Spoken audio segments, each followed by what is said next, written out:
My birthday had always been quiet, something I preferred. Last week, I got home early, hoping for peace and a slice of solitude, but what I walked into was a nightmare. A stranger sprawled over Alex on the couch, his eyes wide as he scrambled to explain it all away.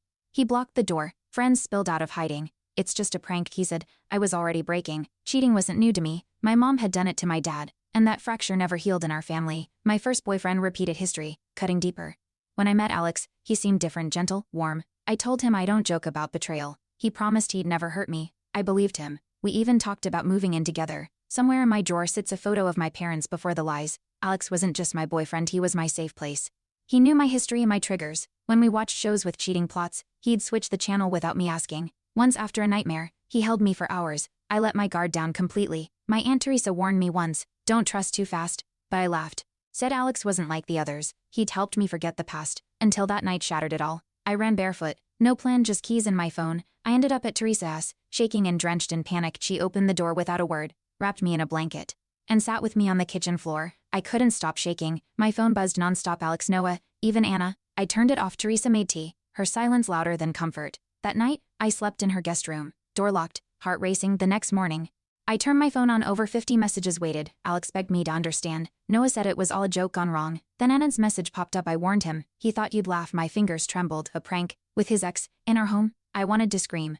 Teresa stood behind me, reading over my shoulder. "That's not a joke," she said flatly. "That's cruelty with a candle on top." I tried to block them all, Alex, Anna, even Noah, but curiosity clawed at me. I needed to know more. Through Noah's texts I learned Anna wasn't even supposed to be part of the prank. It was Alex's idea to include her last minute. She wasn't in costume, no funny reveal, just skin, betrayal, and fake candles. Teresa muttered, "He wanted you humiliated." I stared at the cake box in the trash, still untouched, still mocking. I went online, checking our shared social pages. Someone had posted the prank, Alex laughing, Anna waving, me frozen in shock. Comments were brutal. Overreaction much, one said. Another, "She's lucky her man's that creative." My heart dropped. Alex hadn't deleted it, he left it up. Teresa took my phone, eyes cold.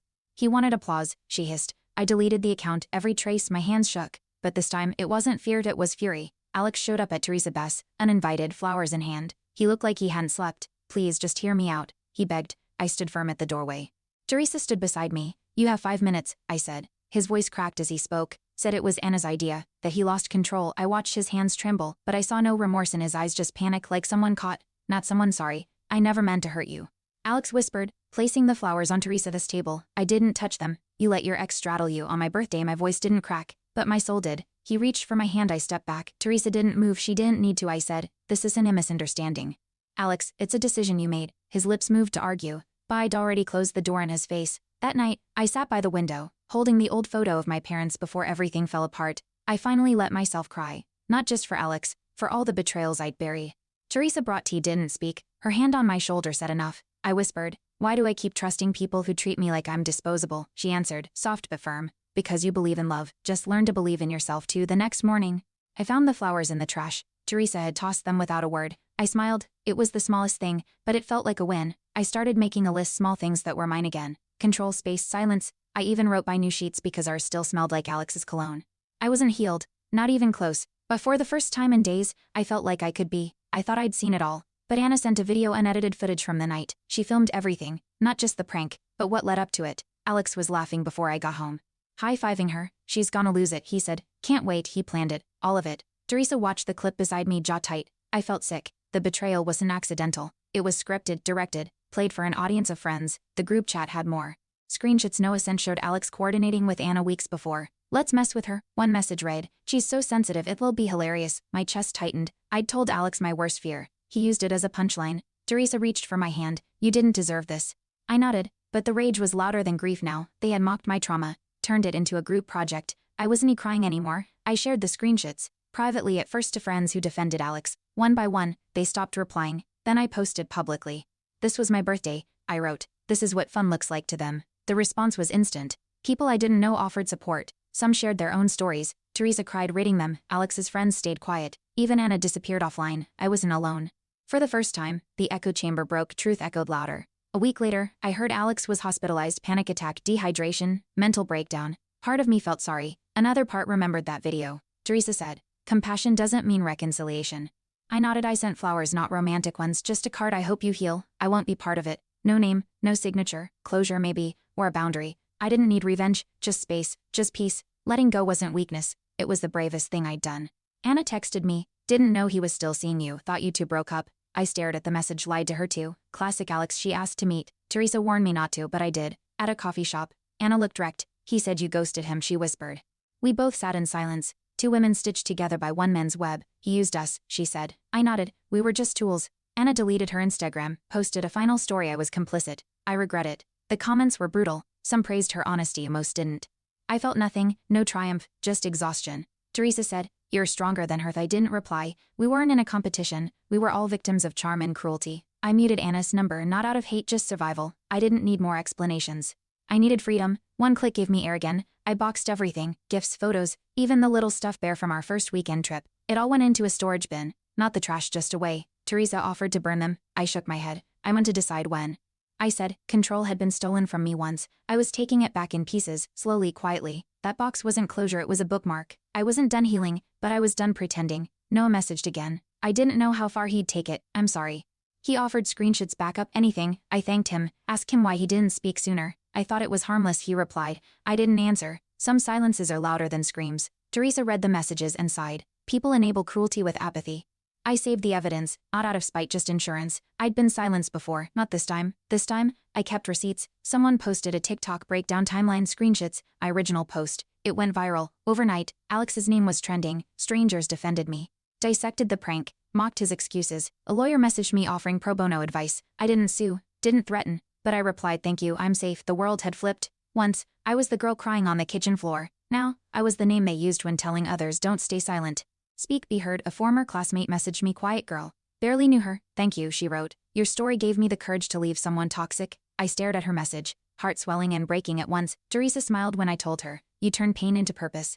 She said, I wasn't trying to inspire, I was just surviving. But if survival could help someone else, that meant something, maybe not redemption, but something softer, something closer to healing. My therapist asked, do you want closure or justice? I said, I want peace. She nodded like she understood more than I said. I brought the box of Alex's things to the session. We unpacked them physically, emotionally, each item a memory, each memory a wound. She didn't push, just let me choose what to keep. I left with one thing, a letter I'd written him but never sent.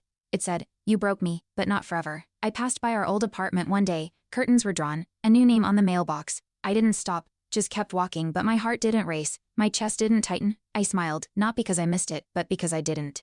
Teresa met me at the corner with coffee. How was it? She asked. Just a building, I replied. Healing didn't come all at once, but that moment felt like a door finally closing. One night I sat down and wrote everything, not for social media, just for me. Pages filled with anger, betrayal and hope. I didn't edit, didn't reread, I just wrote until my hand ached. Then I folded the pages and placed them in my journal, beside that old photo of my parents. Teresa saw me do it. Closure, she asked. No, I replied. Clarity. Words had once been used to hurt me.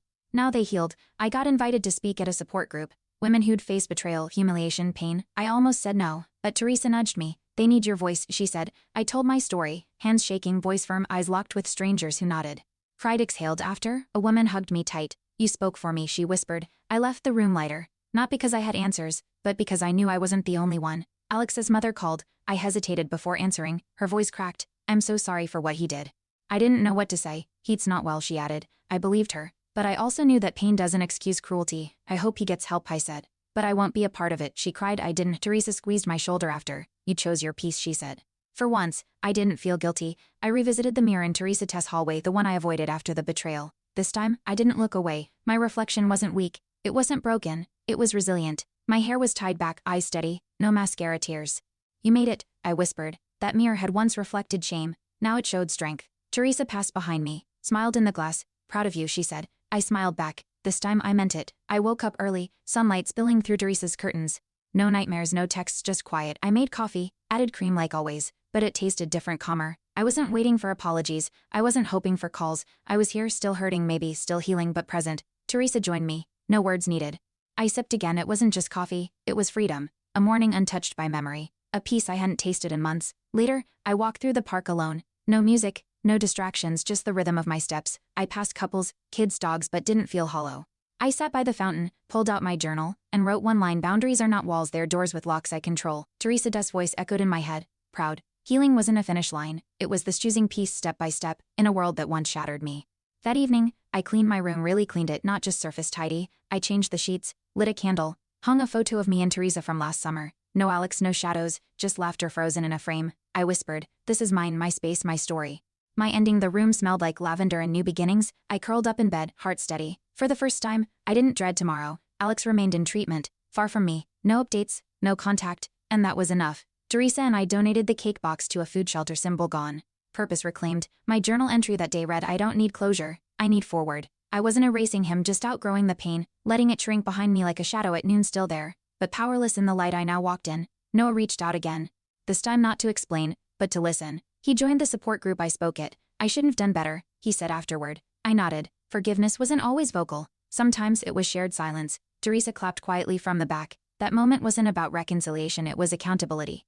And even if we never spoke again, I'd remember that he chose to grow. Some people actually learn. That mattered more than apologies. I planted a small rosebush in Teresa's backyard. She smiled, watching me press the soil. Symbolic, she teased. "Maybe," I said. Growth, thorns bloom, it felt right. We sat in silence, dirt under our nails, sun warming our backs. The bush wouldn't erase the past, but it would grow beside me. Each bloom a reminder I survived. I chose me, and I'd keep choosing me again, and again. Love never meant losing yourself.